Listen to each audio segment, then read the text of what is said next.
ตาผู้เคียงเข้ามาเป็น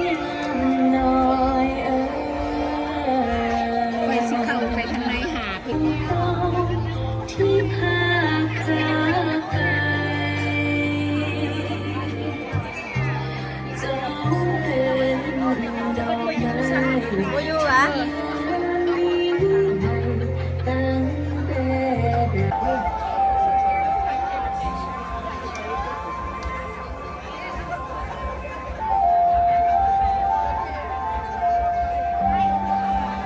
เขามีลูกชอดมาหลายเด้เดี๋ยวนี้เขาก็เริ่มเข้ามาแล้วแม่นตั้งแต่เขาไม่เฮ็ดให้ดีแล้วกว่าเขาก็อยากเฮ็ดเนาะคันสิเว้าเขาอยากเฮ็ดนะฮะเฮ็ดมันจะมีประวัติศาสตร์ได้เป็นในสังคมลาวเนาะแม่นทั้งลูกทั้งหลานเพิ่นเลยจะได้เบิ่งได้เห็น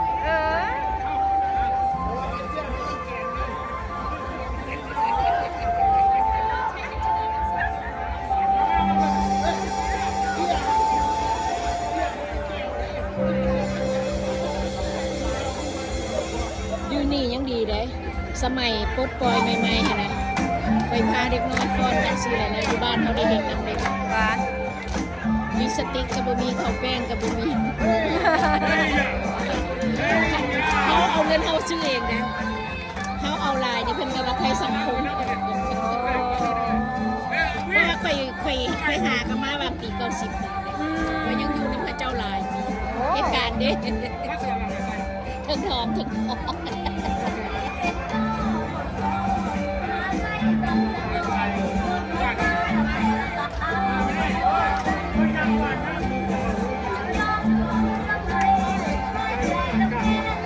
เจ้าคือเสียสละได้ทั้งเฮียนทั้งญาติเวลามาซ้อมแม่นบ่ได้ง่ายผู้นี่ผู้นุ่งสูทสีฟ้านี่เป็นครูสอนนะเดี๋ยวนี้ดีแล้วเป็นครูสอนวันนี้คันว่ารถมีซังนี่เขาเจ้า17 18เขาเจ้าคันรถได้แล้วมันก็โอเคแม่นแต่ว่าเฮาสิปล่อยไปผู้เดียวก็บ่ได้ต้องมีผู้กำกับเอ้ยเป็นตะแพงเด้ขอเสียงเดี๋ยวพี่น้องเสียงอยู่ใส่น้อง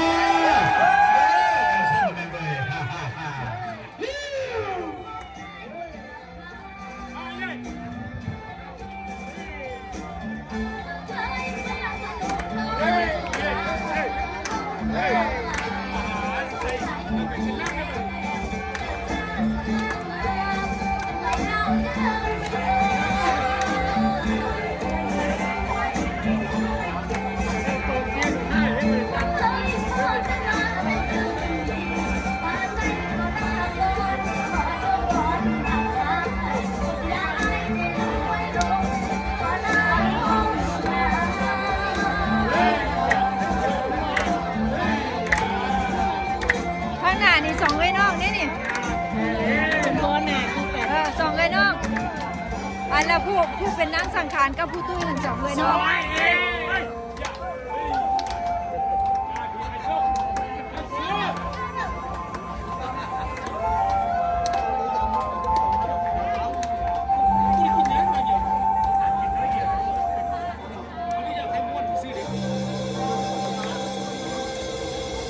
ดึงกันมาจัวเขาเจ้ามาแล้วมันยังสิ่งนี้มันบ่จำกระเมิดไปแล้วเด็กแม่นตัวกายเห็นบ่แต่ต่างรัฐเขาเจ้าก็ยังมีแต่รุ่นเฒ่า60ปีแม่นอันนั้นก็เป็นแต่เบิ่งแนวนึงอยู่แต่ว่าคันสิเว้าแล้วเฮาก็อยากส่งเสริมเด็กน้อยแล้วพวกยังบ่ทันได้เฮ็ดนี่ก็อยากให้เขาเจ้ามีกำลังใจอยากให้ก็แม่นตัวเบิ่งยังไงมันจะบ่เบื่อเลยของมันแม่น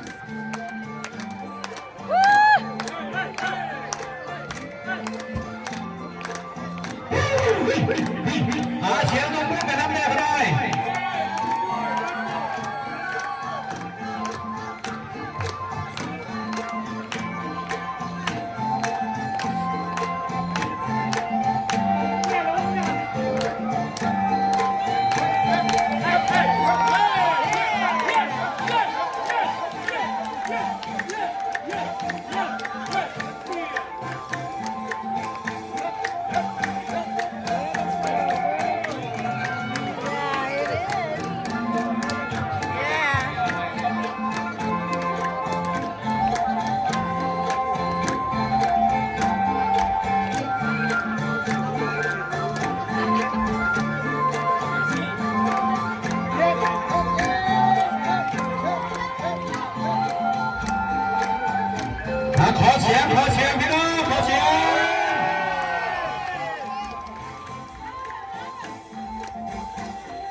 เป็นตะแพง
ต้องรู้จักดึงตังนั่งอยู่บนเก้ามันจะเห็นไหมเนาะ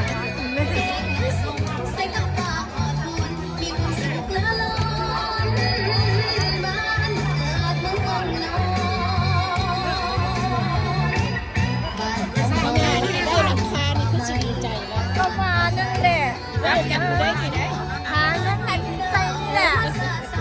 เนี่ยว่าซาถูกขอให้ได้ทน จ้า อันเขาปอได้หน่อยหนึงก็หลายคนมาทานอยู่แบบเขาประกอบใจ แมนก็ค่อยไป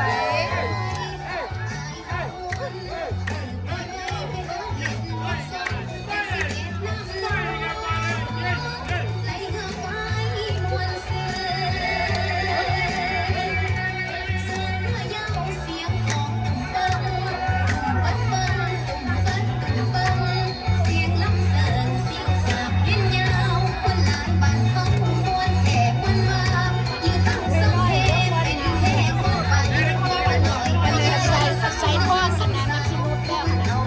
ต้องได้ให้เจ้าแปลงแหละ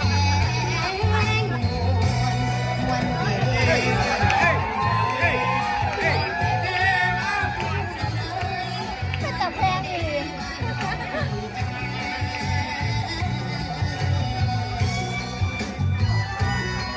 ยางไปบอก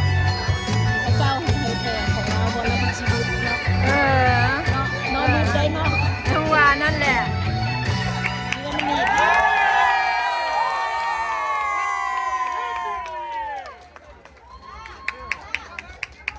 โอ้พระเจ้าจิบหนีบอยู่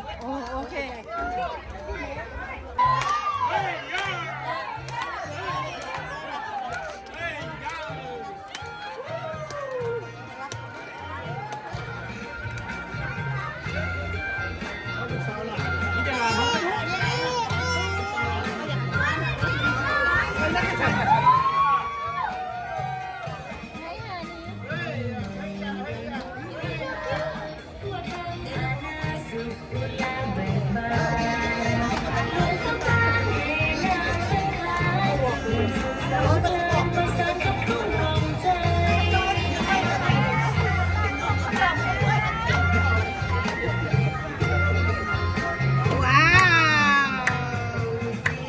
เนาะ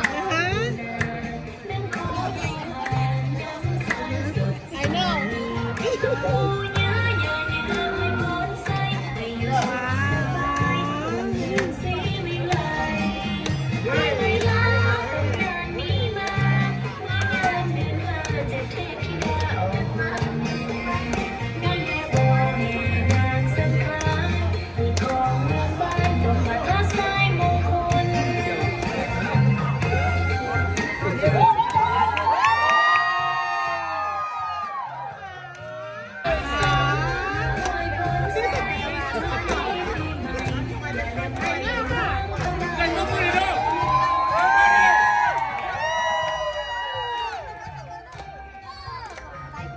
ซอยนั่นอันนั้นไอซีบุ๊ก คุณน้อยเนาะแล้วก็ตะแพงเนาะ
ใส่ซื้อแต่บ่ถึง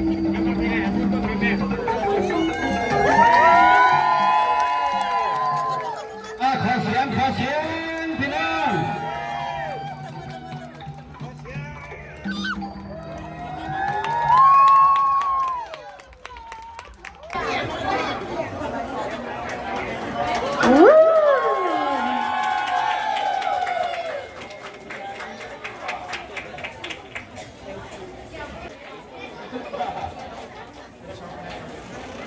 ต่อไป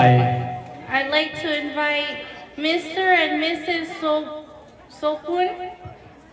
for sharing room.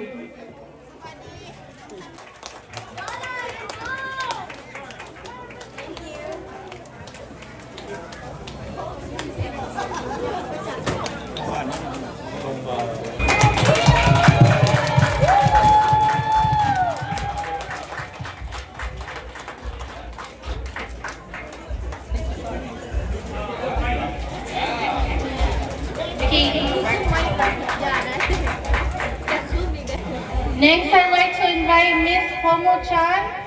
to give flowers to Nellie. Now we'd like to invite Miss Namsangkan 2023 to put the crown on Ali.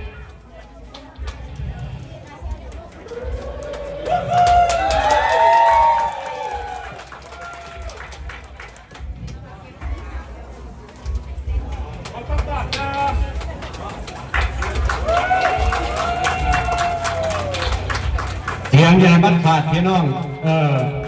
กินข้าวกินน้ำก็คือสิมีแห้งอยู่ดอก เสียงมาแห้งๆนะ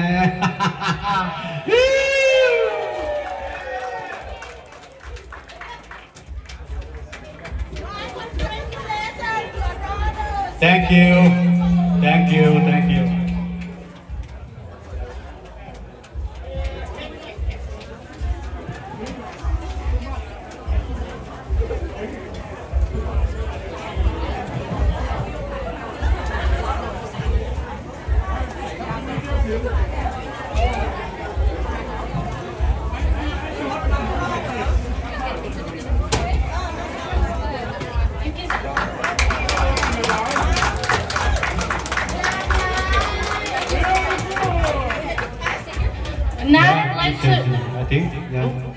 Now I'd like to invite Mr. and Mrs. Sillypon to hand the flowers to Ali.